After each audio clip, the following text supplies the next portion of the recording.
The ratio, फिर जब हमने कुछ टाइम बाद चेक किया and amount is 5:6 in a certain time. देखो हमने कुछ पैसा बैंक में इन्वेस्ट करा, फिर जब हमने कुछ टाइम बाद चेक किया तो कुछ समय में प्रिंसिपल और अमाउंट का रेशियो 5:6 है।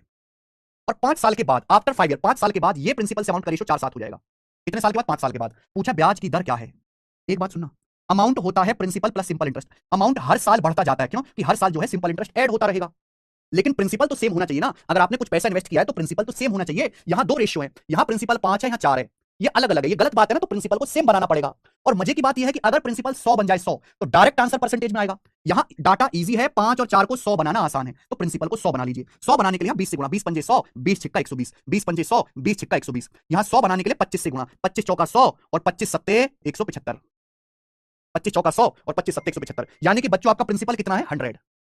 यानी कि बच्चों आपका प्रिंसिपल कितना है? 100 हो गया। प्रिंसिपल तो 100 ही है। लेकिन 5 साल की बात है, 5 साल में अमाउंट 120 से 175 हो गया। 5 साल में अमाउंट 120 से 175 हो गया, यानी कि अमाउंट 55 बढ़ गई। अमाउंट क्यों बढ़ गया? ब्याज की वजह से। ये ब्याज की वजह से बढ़ा कि नहीं बढ़ा? यानी कि 5 साल में 55 ब्याज मिला है 5 साल में। तो 1 साल का ब्याज कितना होगा? 5 से डिवाइड कर दो, 1 साल का ब्याज आएगा 11। तो 100 के प्रिंसिपल पर 1 साल का ब्याज 11 है, तो ब्याज की दर है 11%। 100 रुपए पर 1 साल का ब्याज 11 है, तो ब्याज की दर 11%। डायरेक्ट आ गया। क्लियर है? आप बोलोगे जी सर बहुत बढ़िया, सिंपल।